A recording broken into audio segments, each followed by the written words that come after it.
24-48 घंटों में international media पर ये बाढ़ आ गई है कि अब सीज फायर हो जाएगा, अब ये वॉर रुक जाएगा और पूरी तरह शांति की बहाली आएगी। उसी बीच ट्रम्प ट्वीट करते हुए कहते हैं ईरान को कि 48 घंटों में अगर तुमने स्ट्रेट ऑफ हॉर्मुज को नहीं खोला, तुम्हारे सारे पावर प्लांट्स को तहस नहस कर देंगे। और उसके बाद फिर आकर कहते हैं कि कोई बात नहीं, तुम 5 दिन का समय और ले लो, लेकिन ये सीज फायर करो, जाओ जी लो अपनी जिंदगी।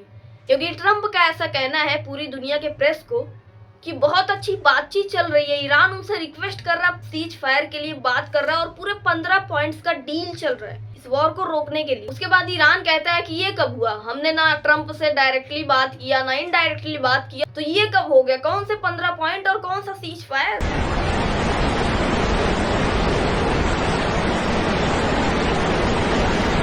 पिछले 3 दिनों में पार्लियामेंट में जो मोदी जी ने बोला, उसने पूरे देश को बड़ी चिंता में डाल दिया। मोदी जी ने 24 मिनट 14 सेकंड का एक लंबा भाषण दिया, वो भी शांति से। एक एक लाइन पढ़ते हुए गए, ना 56 इंच की छाती ठोकी और ना ही नेहरू जी को दोषी ठहराया। बस एक एक लाइन पढ़ते हुए जा रहे थे, जैसा कि उन्हें इस बारे में कुछ पता ही ना हो। उन्होंने पिछले 3 हफ्तों से चलने वाले पश्चिम एशिया के युद्ध का जिक्र किया और कहा कि इसका संकट भारत पर भी है। मतलब लगभग 1 महीने होने वाले हैं इस युद्ध को, लेकिन मोदी जी को अब याद आया है कि इससे कहीं ना कहीं भारत पर भी संकट है। और मोदी जी ने स्ट्रेट ऑफ हॉर्मुज का भी जिक्र किया कि उसके बंद होने से भी भारत पर संकट है, क्योंकि उस रास्ते से गैस और पेट्रोल, डीजल, कच्चा ऑयल आता है। उसके बंद होने से देश में गैस की और पेट्रोल की कमी हो गई। भारत में बड़ी मात्रा में कच्चा तेल, गैस और फर्टिलाइजर जैसी अनेक जरूरी चीजें हॉर्मुज स्ट्रेट के रास्ते से आती है। युद्ध के बाद से ही हॉर्मुज स्ट्रेट में जहाजों का आना जाना बहुत चुनौतीपूर्ण हो गया है। अब मोदी जी की ये बात सुनकर मुझे वो बात याद आ रही है जब इन्होंने कहा था कि लोग पैनिक क्रिएट कर रहे हैं। कुछ लोग हैं जो पैनिक क्रिएट करने का प्रयास कर रहे हैं कि ऐसा करके पूरे देश का भी बड़ा नुकसान कर रहे हैं। मोदी जी, आपकी वो बात सही थी या ये बात सही है, या ये बात झूठ है या वो बात सही थी? चलो देर से ही सही, कम से कम इनको एहसास तो हुआ कि सही में उस युद्ध का असर भारत पर भी पड़ रहा है। अभी नहीं पड़ रहा, ये पिछले 15-20 दिनों से पड़ रहा है, लेकिन इनको अब एहसास हुआ है। पहले तो खूब छुपाने की कोशिश की गई कि देश में गैस या पेट्रोल की कोई किल्लत नहीं है, लोग पैनिक क्रिएट कर रहे हैं। लेकिन सच तो ये है कि पानी में झाग कितने दिन तक छुपेगा, सच्चाई तो एक दिन बाहर आनी ही है। और जब मोदी जी ने ये कहा था कि लोग पैनिक क्रिएट कर रहे, तो अंधभक्त भी मान चुके थे, वो भी मान गए थे कि देश में कोई कमी नहीं है। और अब शायद मोदी जी की ये बात सुनकर वो लोग मान जाएं कि सही में देश में दिक्कत है, गैस की, पेट्रोल की, ऑयल की। खैर वो तो अंधभक्त है, उन्हें कुछ दिखाई तो देता नहीं है, बस सुनाई देता है। और हो सकता है इस बात को भी वो लोग एआई समझकर सोचे कि ये एआई से बुलवाया जा रहा है। मोदी जी ऐसा कह ही नहीं सकते, क्योंकि उन्होंने तो कहा है कि देश में लोग पैनिक क्रिएट कर रहे हैं, कोई संकट नहीं है। खैर उनकी बात जाने देते हैं। मोदी जी ने अपने इस लंबे भाषण में कोरोना का जिक्र किया कि कोरोना के समय में भी जैसे देश एकजुट होकर उस समस्या का सामना किया था, ठीक वैसे ही तैयार रहने की जरूरत है। हम कोरोना के समय भी एकजुटता से ऐसी चुनौतियों का सामना कर चुके हैं। अब हमें फिर से उसी तरह तैयार रहने की आवश्यकता है। धीरज के साथ, संयम के साथ, शांत मन से हमें हर चुनौती का मुकाबला करना है। अब ये बात सुनकर ऐसा लग रहा है कि सही में बात गंभीर है। मोदी जी ने हाथ खड़े कर दिए हैं और एकजुटता की बात कर रहे हो। सही बात है, देश एकजुट होगा तभी किसी समस्या का समाधान कर पाएगा। लेकिन देश का लीडर, उनकी सबसे बड़ी जिम्मेदारी बनती है कि देश को किस दिशा में वो ले जाए। और ये जो भक्त पाल कर रखे हैं, वो देश में इतना अराजकता फैलाने का काम करते हैं धर्म और जाति के नाम पर।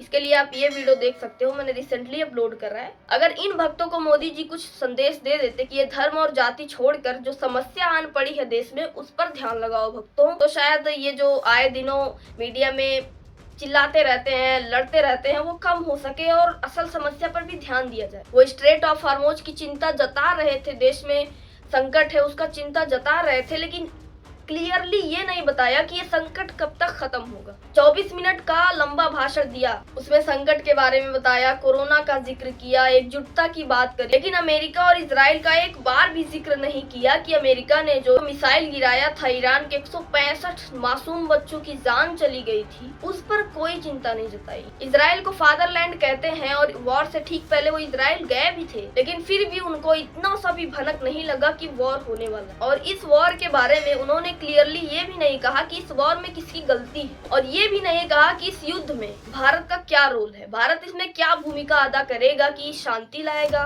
कि युद्ध करवाएगा, कि स्ट्रेट ऑफ हार्मोज को खुलवाएगा ताकि इंडियन शिप्स जो वहां पर बचे हुए हैं वो भारत में आ सके और ये जो गैस और पेट्रोल की किल्लत पड़ी हुई है वो सही हो सके। उन्होंने ऐसा कुछ नहीं कहा। भारत 4th लार्जेस्ट इकोनॉमी है, इतना बड़ा जनसंख्या वाला देश है और एक सोने की चिड़िया है, लेकिन इस वॉर में जहां पर भारत की एक अहम भूमिका होनी चाहिए थी इस वॉर को रुकवाने की, सीज फायर करवाने की, वहां पर वो चुपचाप बैठा हुआ है और ये बता रहा है कि युद्ध में क्या चल रहा है, क्या नहीं चल रहा, देश में क्या संकट है। वहीं पाकिस्तान जो दहशत का बादशाह बना फिरता है, हर चीज में दहशत ही फैलाता है, वो इस वॉर में शांति का प्रस्ताव रख रहा है। तो ऐसे में मोदी जी क्या कर रहे हैं? तो आखिर क्या समझा जाए, आखिर देश की जनता क्या समझे इस पर, संकट कब खत्म होगा? विपक्ष तो मोदी जी पर हमेशा ये थोपता ही रहता है कि मोदी जी कॉम्प्रोमाइज है। तो अब इन सब सिचुएशन को देखते हुए जनता के मन में भी कहीं ना कहीं ये सवाल उठता है, क्या सही में पीएम कॉम्प्रोमाइज्ड है?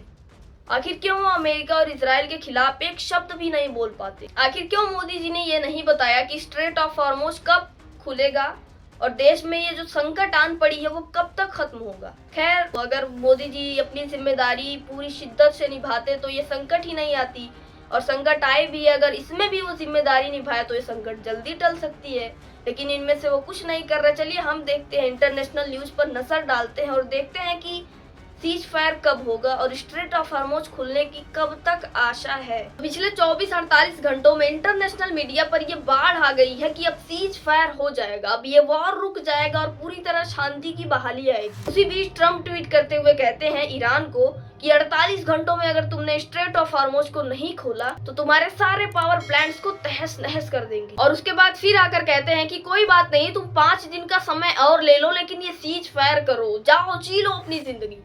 क्योंकि ट्रम्प का ऐसा कहना है पूरी दुनिया के प्रेस को कि बहुत अच्छी बातचीत चल रही है, ईरान उनसे रिक्वेस्ट कर रहा है, सीज फायर के लिए बात कर रहा है और पूरे 15 पॉइंट्स का डील चल रहा है इस वॉर को रोकने के लिए। उसके बाद ईरान कहता है कि ये कब हुआ, हमने ना ट्रम्प से डायरेक्टली बात किया ना इनडायरेक्टली बात किया, तो ये कब हो गया, कौन से 15 पॉइंट और कौन सा सीज फायर? ईरान के पार्लियामेंट के स्पीकर ने ऑफिशियली ट्वीट करते हुए कहा कि हमने ट्रम्प से कोई भी बात नहीं किया, ना डायरेक्टली ना इनडायरेक्टली, और ये फेक न्यूज फैलाकर पब्लिसिटी कमाना चाहते हैं और मार्केट का लाभ लेना चाहते हैं। और जैसा कि देखा गया कि जैसे ही ट्रम्प ने सीज फायर की बात करी वैसे ही इजराइल ने ईरान पर मिसाइल छोड़ दिए। तो कहां तक माना जाए कि ये वॉर रुकने वाला है? उसके बदले में ईरान भी फ्रेश अटैक लॉन्च कर रहा है पूरे मिडिल ईस्ट में, खास करके इजराइल पर, उनके इलेक्ट्रिसिटी इंफ्रास्ट्रक्चर पर। खबर में ये भी आ रहा है कि यूएस अब्राहम लिंकन एयरक्राफ्ट पर भी मिसाइल से अटैक किया जाता है ईरान के द्वारा। इसी सीज फायर के बीच हजारों की संख्या में यूएस सोल्जर्स मिडिल ईस्ट में जाते हैं। तो सवाल ये उठता है कि जब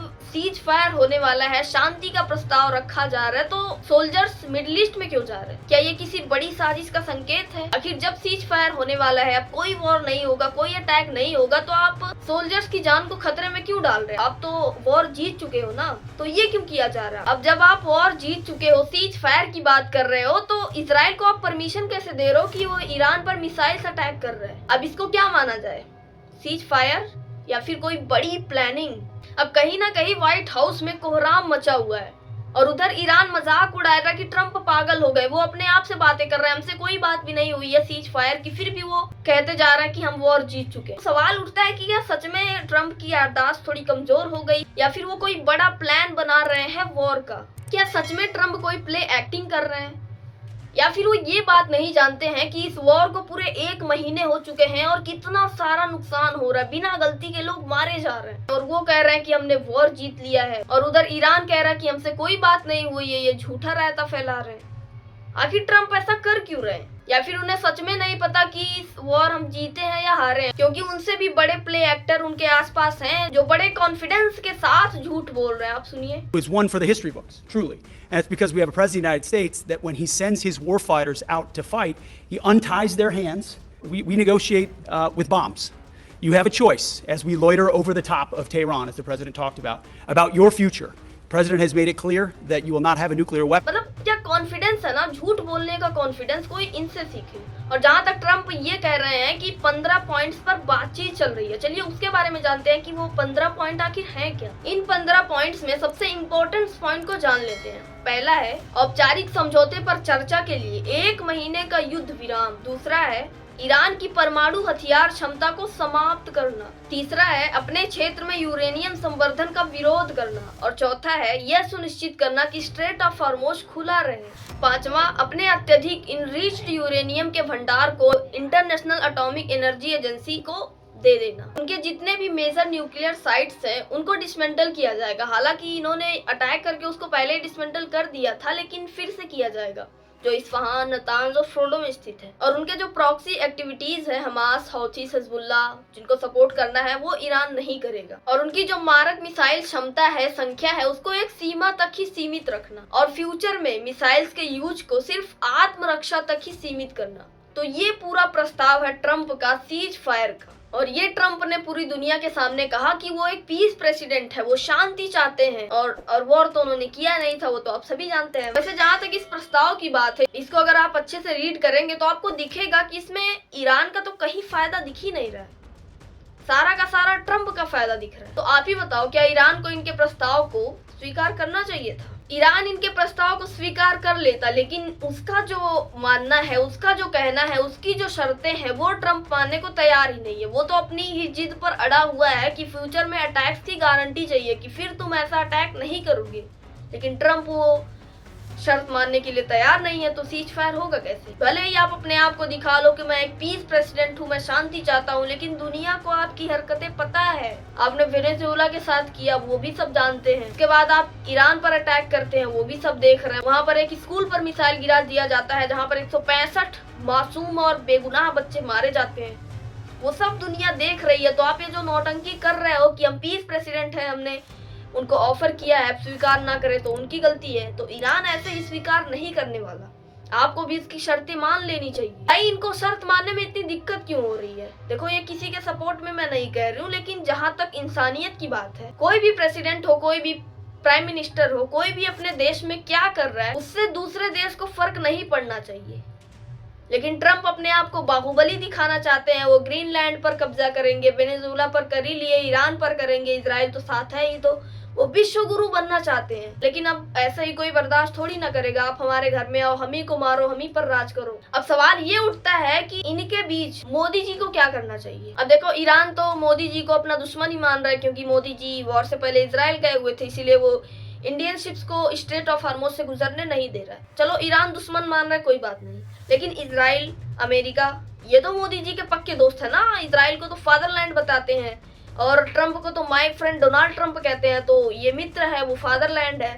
तो दोनों से जब अच्छे संबंध है, तो क्यों ना मोदी जी को ट्रम्प को समझाना चाहिए कि उनकी शर्तों को मान लें, सीज फायर करवा लें। आखिर पड़ोसी देश होने के नाते भारत का भी फर्ज बनता है कि वो ऐसे विनाश को रोके। तो दोस्तों, आपको क्या लगता है कि इस वॉर के बीच मोदी जी को क्या करना चाहिए? मेरे समझ से तो यही है कि इजराइल और अमेरिका इनके अच्छे दोस्त है, तो उनसे बात करना चाहिए कि युद्ध जल्दी रुक जाए और स्ट्रेट ऑफ हॉर्मुज जल्दी खुल जाए, ताकि देश में जो एनर्जी की किल्लत पड़ी हुई है वो कम हो सके, वो खत्म हो सके। लेकिन उन्होंने पार्लियामेंट में ऐसा कुछ नहीं कहा कि कब तक स्ट्रेट ऑफ हॉर्मुज खुलेगा। और जहाँ तक हमने इंटरनेशनल न्यूज देखा, तो हमें तो नहीं लगता कि ये वॉर जल्दी रुकने वाला है। वैसे आप क्या मानते हो? आखिर हमारे प्राइम मिनिस्टर को अपने देश में ये जो समस्या आन पड़ी है, उसके लिए क्या करना चाहिए? कमेंट करके अपनी राय जरूर देना। और अगर ये वीडियो इन्फॉर्मेटिव लगा हो तो इसको ज्यादा से ज्यादा शेयर करो, और ताकि ये क्राइसिस जल्दी खत्म हो सके। और अगर चैनल पर नए हो तो ऐसी इन्फॉर्मेटिव वीडियो के लिए सब्सक्राइब करो। बाकी मिलते हैं नेक्स्ट वीडियो में। Thanks for watching. जय हिंद, वंदे मातरम।